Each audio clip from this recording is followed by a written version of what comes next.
Hello नमस्कार, स्वागत है आपका शिक्षा प्लानेट में।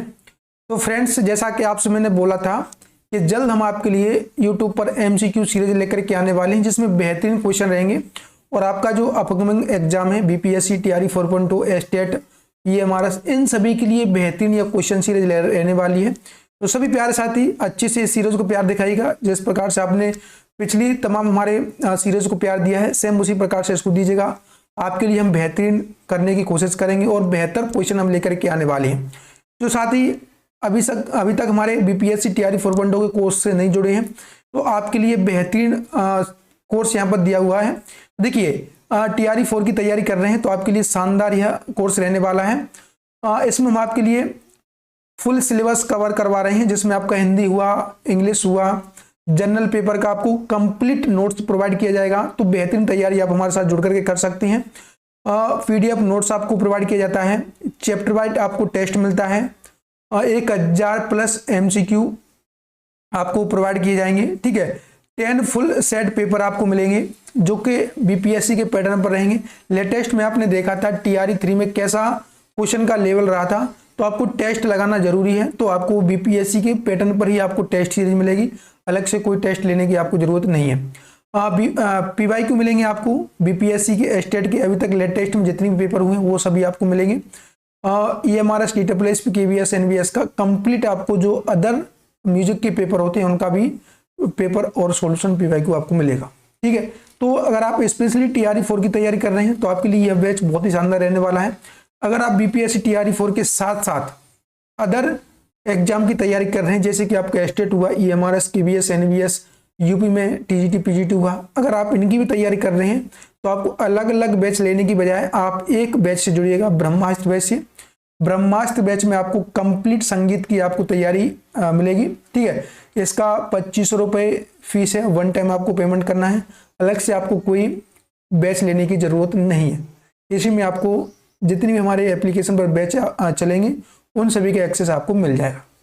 कुछ भी कोर्स से रिगार्डिंग या किसी प्रकार का आपका डाउट है तो आप हमसे संपर्क कर सकते हैं। आपको यहाँ पर नंबर दिया हुआ है 9005102878, इस पर आप संपर्क कीजिएगा। तो चलिए आज की इस शानदार सीरीज को हम स्टार्ट करते हैं। तो सभी प्यारे साथी, यहाँ पर आपका फर्स्ट क्वेश्चन रहने वाला है, नाद शब्द के ना द्वारा ध्वनात्मक रूप से क्या दर्शाया गया है, बताइएगा। नाद शब्द के ना द्वारा ध्वनात्मक रूप से क्या दर्शाया गया है। देखिए, एक चीज मैं आपको बता दूं, जो हमारा बोर्ड है अभी लिखने में थोड़ा सा प्रॉब्लम हो रहा है। जल्द हमारा 1 से 2 दिन में न्यू बोर्ड आने वाला है, तो आपको बेहतर चीजें और अच्छे से हम डिलीवर कर पाएंगे।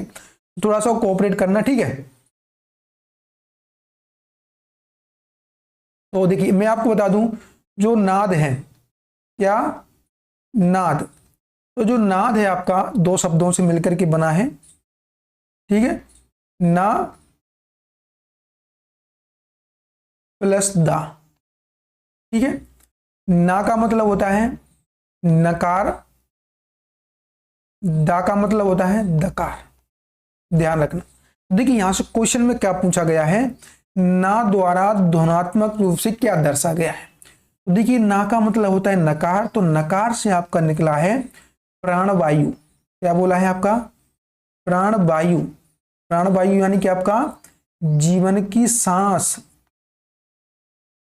ठीक है, तो इसका आपका जो राइट आंसर रहेगा जीवन की सांस। अब देखिए, दकार का अर्थ क्या होता है, अगर आपसे कभी पूछ ले कि नाद आपका 2 शब्दों से मिलकर के बना है, ना और दा, तो ना का मतलब होता है आपका प्राणवायु, दा का मतलब होता है अग्नि। क्या होता है, अग्नि।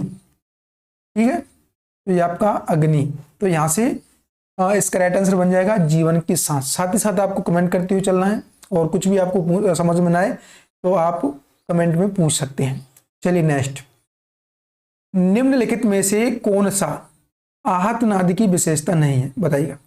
आहत नाद की विशेषता कौन सी नहीं है, आवाज का उतार चढ़ाव, लय, अंतराल, तीव्रता।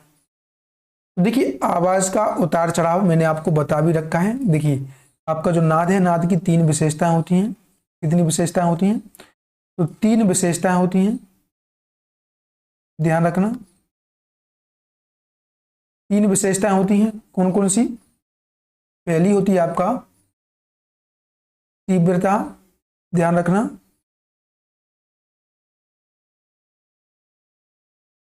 ठीक है, तीव्रता। दूसरा आपका तारता।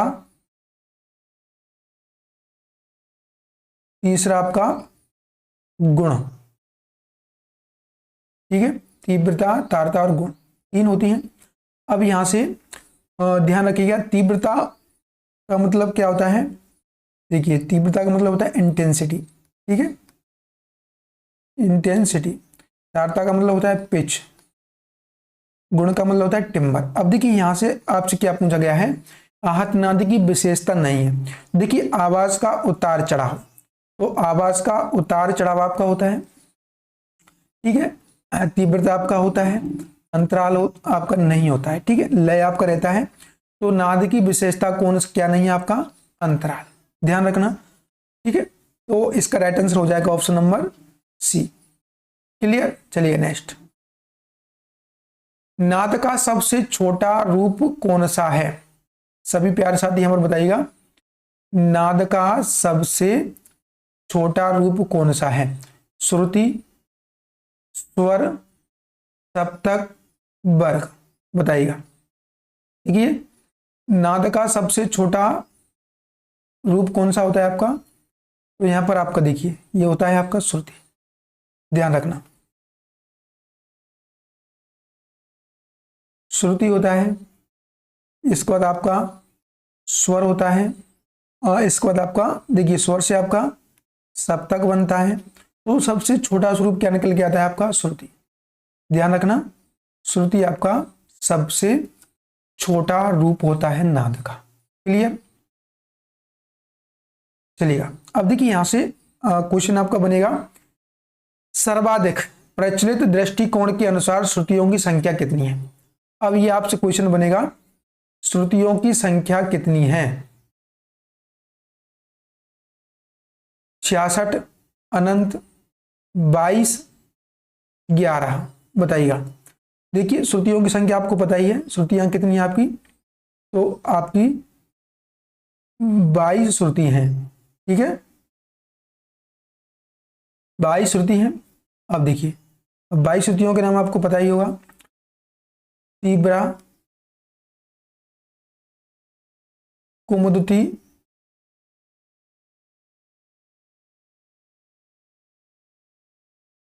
देखिए तीव्रा, कुमुदती, मन्ना, छंदोवती, दयावती, रजनी, रक्ता, रुद्र, क्रोधा, वर्षिका, प्रसारणी। कि आपको श्रुतियों के 22 के 22 नाम रटे होने चाहिए, फिंगर टिप्स पर आपको होना चाहिए, तभी आप आगे श्रुतियों से संबंधित जो क्वेश्चन बनते हैं उनको आप सॉल्व कर पाएंगे। तो बेहतरीन आपको यहाँ पर क्वेश्चन प्रोवाइड किए जा रहे हैं। तो सभी प्यारे साथी वीडियो को शेयर जरूर कीजिएगा, अगर न्यू है तो चैनल को सब्सक्राइब कर लीजिएगा, ठीक है। तो श्रुतियों की संख्या कितनी है, 22। नेक्स्ट, ये यहाँ पर क्वेश्चन नहीं है, नेक्स्ट चलते हैं। आहत नाद की इंटेंसिटी विशेषता क्या दर्शाती है। देखिए अभी मैंने आपको बताया था जो नाद की विशेषताएं आपकी तीन है, तारता, तीव्रता और गुण।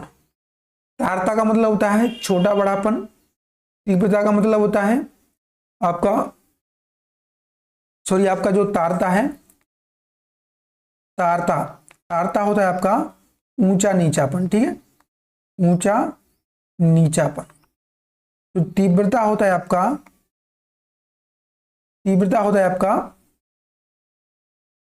छोटा बड़ापन, ठीक है। और जो आपका गुण होता है उनको क्या कहते हैं, इसको आपका जाति कहते हैं, इसी को आपका टिम्बर भी बोला जाता है, ठीक है। तो देखिए यहां से आप देखेंगे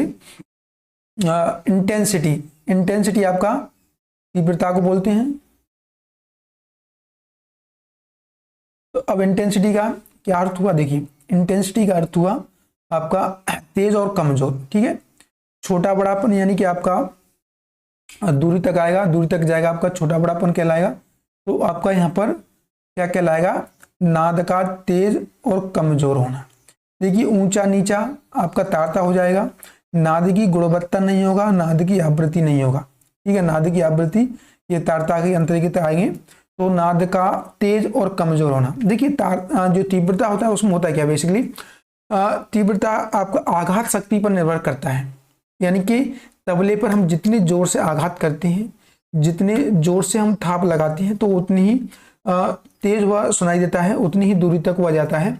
इसी को आपका नाद की तीव्रता यहाँ पर बोला जाता है। ठीक है, तो चीज़ों को हम बेसिक से लेके चलेंगे और बढ़िया तरीके से लेके चलेंगे। तो चैनल को सब्सक्राइब कर लीजिएगा। इसी प्रकार से डेली आपको क्वेश्चन की सीरीज मिलती रहेगी, क्वेश्चन आपको मिलते रहेंगे। चलिए चलिएगा नेक्स्ट। निम्नलिखित में से किसे ब्रह्म रूप के रूप में भी जाना जाता है और यह संगीत से संबंधित नहीं है। अब देखिए ब्रह्म रूप नाद दो प्रकार का होता है, आपको पता है। देखिए फर्स्ट होता है आपका आर्तनाद, ठीक है, आहतनाद होता है। दूसरा होता है आपका अनाहतनाद, ठीक है।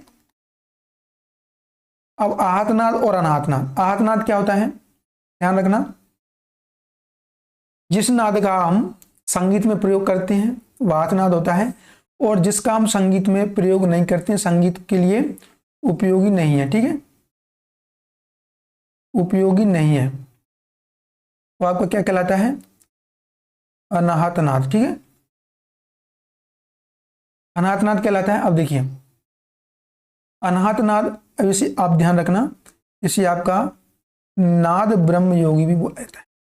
जो अनाहतनाद होता है यह मोक्ष प्राप्ति का साधन है। क्या अनाहतनाद आपको मोक्ष प्राप्ति का साधन है। तो यहाँ से आपका ब्रह्म स्वरूप के समान जो नाद आपका होता है वो अनाहतनाद होता है, इसका संगीत से संबंध नहीं होता है, ठीक है। क्या होता है इसका संगीत से संबंध नहीं होता है, ध्यान रखना, क्लियर। तो इसका राइट आंसर हो जाएगा ऑप्शन नंबर बी। चलिए नेक्स्ट। जब स्वरों का उच्चारण अवरोही क्रम में किया जाता है तो उसे क्या कहते हैं, ध्यान रखना, जब स्वरों का उच्चारण अवरोही क्रम में किया जाता है तो उसे क्या कहते हैं। संचारी वर्ण, आरोही वर्ण, अवरोही वर्ण, स्थायी वर्ण। देखिए वर्ण आपका चार प्रकार का होता है। थोड़ा सा पहले हम वर्ण के बारे में समझते हैं। देखिए यहाँ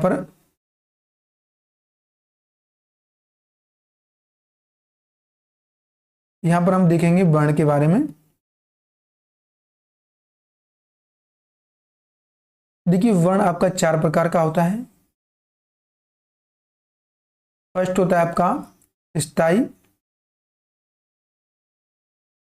दूसरा होता है आपका आरोही, ठीक है, तीसरा होता है आपका अवरोही, चौथा होता है आपका संचारी। स्थायी, आरोही, अवरोही और संचारी, ठीक है।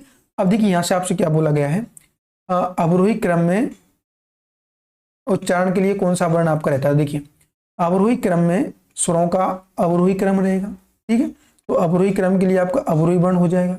अब स्थायी के लिए क्या होता है, देखिए जिन स्वरों का बार बार उच्चारण किया जाता है, जैसे कि आपका रिपीटेशन में जाता है सा सा सा सा रे रे रे रे ग ग ग ग म म म, तो आपका क्या कहलाएगा, संचारी स्थायी वर्ण कहलाएगा, ठीक है।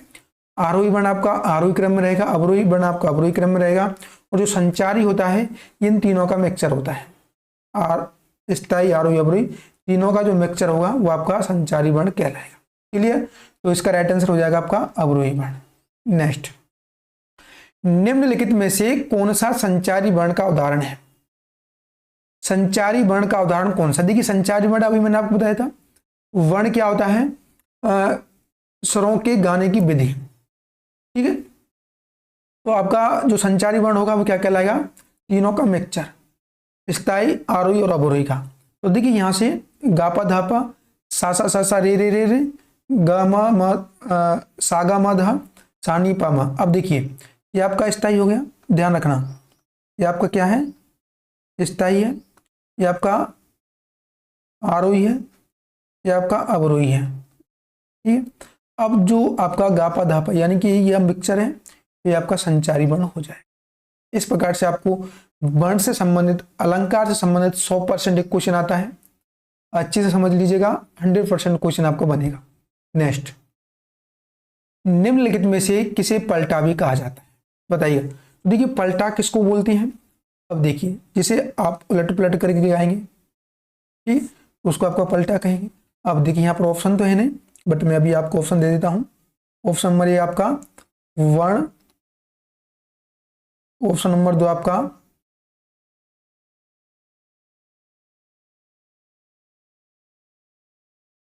अलंकार, ऑप्शन नंबर 3 यहां पर आप ले लीजिएगा वर्ण हो गया, अलंकार हो गया, राग हो गया आपका, ठीक है। ऑप्शन नंबर 4 आपका कोई नहीं, ठीक है।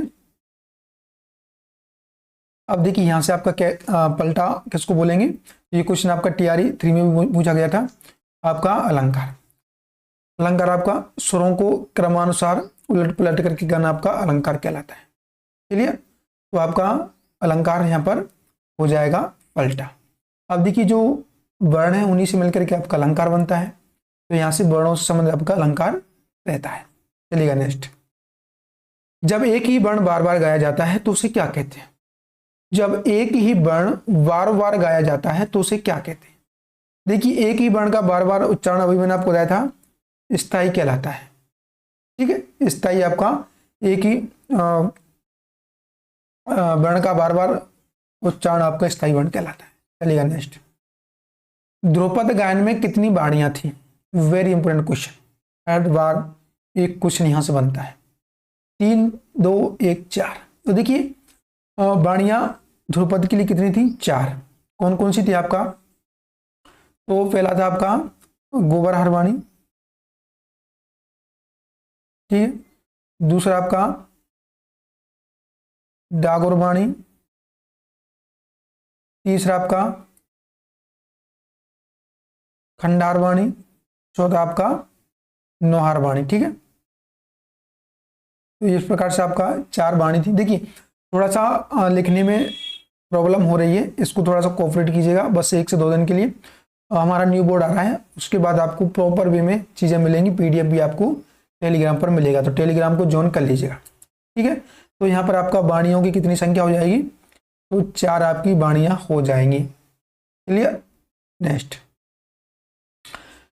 चलिएगा, समसामयिकी समय में हिंदुस्तानी शास्त्रीय संगीत में कौन सी स्वरलिपि पद्धति लोकप्रिय थी? तो देखिए हिंदुस्तानी शास्त्रीय संगीत में लोकप्रिय पद्धति कौन सी थी? तो आपका वीएन भातखंडे जी, भातखंडे स्वरलिपि पद्धति, पलुस्कर स्वरलिपि पद्धति, ठीक है।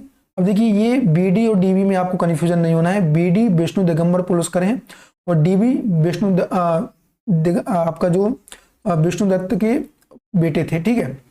आपका ज्योतिरेंद्रनाथ ठाकुर स्वरलिपि पद्धति भी थी, बट जो सर्वाधिक लोकप्रिय थी वो आपका भातखंडे पद्धति, ठीक है। भातखंडे स्वरलिपि पद्धति जिसे आजकल हम और आप पढ़ते हैं वो आपका भातखंडे स्वरलिपि पद्धति है। क्लियर, चलिएगा नेक्स्ट, निम्नलिखित में से विषम को चुनिएगा। यहां पर विषय की जगह पर आप विषम लिखिएगा, विषम, ठीक है। अब देखिए विषम को आपको चुनना है नाट्य शास्त्र, राग तत्व विबोध, साम वेद, संगीत विबोध। अब देखिए यहां पर आपको विषम किस प्रकार से चुनना है। देखिए नाट्य शास्त्र क्या है? आपका एक ग्रंथ है, ठीक है। राग तत्व विबोध क्या है? ये भी आपका एक ग्रंथ है। साम वेद ये क्या है आपका? ये एक वेद है, जो 4 वेद है आपका, साम वेद, यजुर्वेद, ऋग्वेद, अथर्ववेद, उनमें से आपका वेद है, ये भी आपका ग्रंथ है। तो यहां से अलग क्या हो जाएगा? साम वेद, ठीक है। अब देखिए नाट्य शास्त्र किनके द्वारा लिखा गया था? वो भरत मुनि के द्वारा। क्लियर, राग तत्व विबोध श्रीनिवास जी के द्वारा। संगीत विबोध आपका किसके द्वारा लिखा गया था? पंडित सोमनाथ जी के द्वारा। तो यहां से आपको ये चीजें ध्यान रखना है। क्लियर, इसका राइट आंसर हो जाएगा आपको ऑप्शन नंबर सी। नेक्स्ट, कौन सी ताल में एक बोल आदि मात्रा पर आता है? वेरी वेरी इंपोर्टेंट क्वेश्चन है, तालों से संबंधित क्वेश्चन बनता है। झप ताल, झुमरा, सुलताल, रूपक ताल।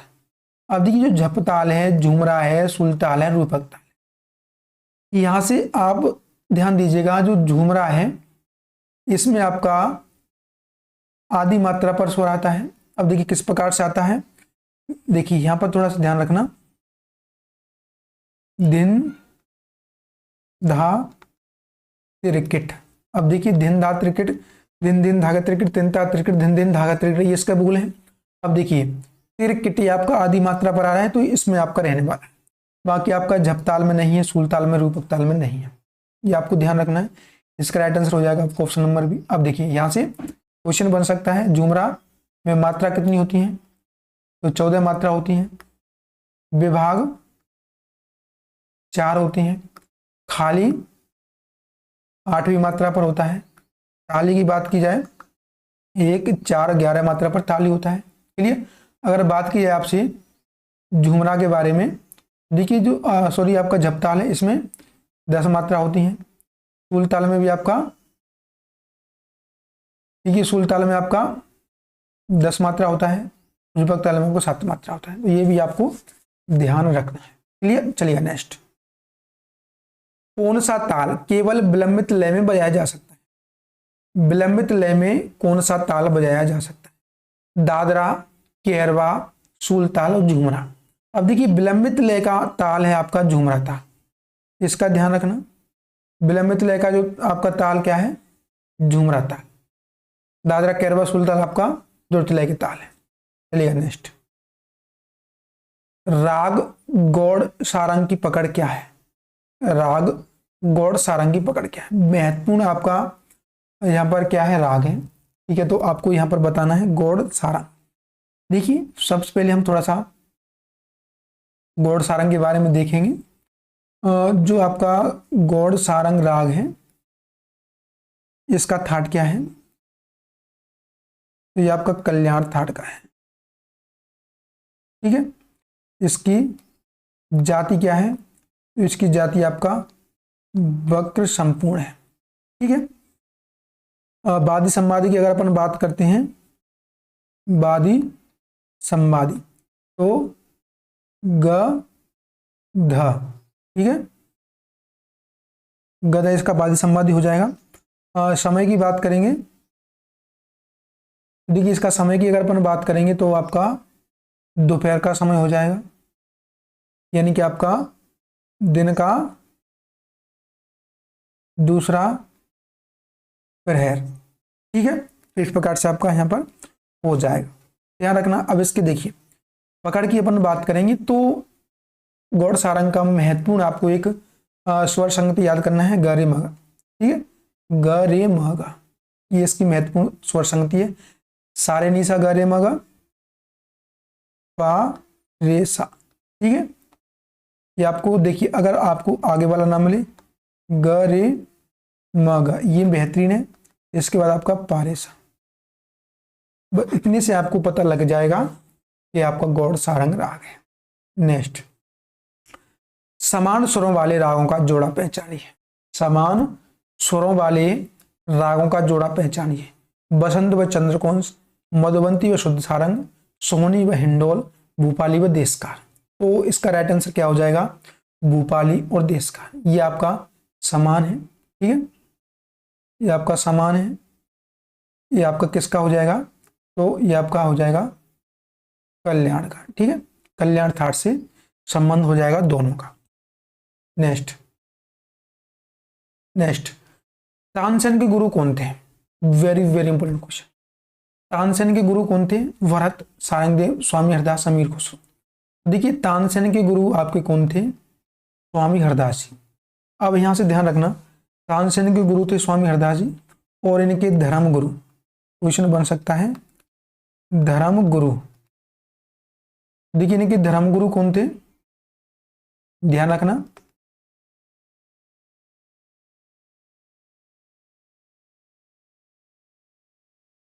मोहम्मद गौस।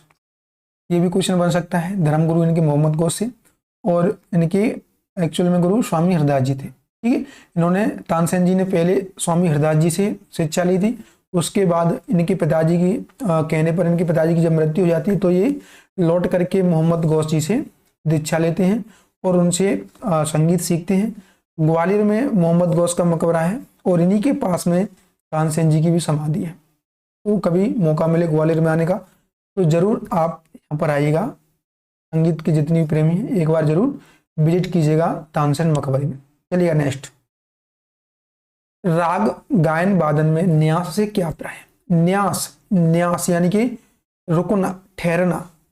न्यास का स्वर आप समझते हैं, तो जिस स्वर पर रुका जाता है, ठहरा जाता है, उसी को आपका न्यास का स्वर बोला जाता है। देखिए, किसी स्वर पर रुकना, किसी स्वर का कम प्रयोग करना, किसी स्वर का वर्ज, किसी स्वर का लंघन। तो किसी स्वर पर रुकना आपका क्या कहलाता है? तो आपका न्यास का स्वर कहलाता है। ठीक है, किसी स्वर पर रुकना आपका न्यास का स्वर कहलाता है। इस चीज का ध्यान रखना। तो आज के लिए आपका ये 20 क्वेश्चन थे। उम्मीद करता हूँ आपको यह सेशन अच्छा लगा होगा। अगर अच्छा लगा तो वीडियो को लाइक करना और सब अपने यार दोस्तों के साथ इसको शेयर जरूर कर देना। देखिए, जो हमारे साथी बीपीएससी टीआरई 4.0 की तैयारी करना चाहते हैं हमारे साथ जुड़ करके, तो आपके लिए बेहतरीन कोर्स चल रहा है, आप एनरोल हो सकते हैं। कंप्लीट आपको प्रिपरेशन कराई जा रही है। अगर आप बीपीएससी के साथ साथ अदर एग्जाम की तैयारी करना चाहती हैं, लाइक आपका EMRS हुआ, DSSP, KVS, NBS, UP, TGT वगैरह, तो आप हमारे साथ ब्रह्मास्त्र बैच से जुड़ सकते हैं। यहाँ पर आपको 1 टाइम पेमेंट करना है और सभी कोर्सेज की एक्सेस आपको मिल जाएंगे और हमारे साथ जुड़ करके आप बेहतरीन तैयारी कर सकते हैं। तो आज के लिए इतना ही। उम्मीद करता हूँ आपको ये सेशन अच्छा लगा होगा। आगे हम और भी क्वालिटी में इम्प्रूव करके आपको चीज़ें डिलीवर करेंगे। थोड़ा सा हमारा बोर्ड डिस्टर्ब हो रहा है, 1 से 2 दिन में आ जाएगा, ऑनलाइन कर दिया है, डिलीवरी हो जाएगी, तो आपको और चीज़ें बेहतर तरीके से प्रोवाइड की जाएगी। तो आज के लिए इतना ही। उम्मीद करता हूँ आपको ये सेशन अच्छा लगा होगा। अच्छा लगा हो तो लाइक करना, चैनल पर नहीं हो तो सब्सक्राइब कर लीजिएगा। मिलते नेक्स्ट, जब तक के लिए जय हिंद, जय भारत।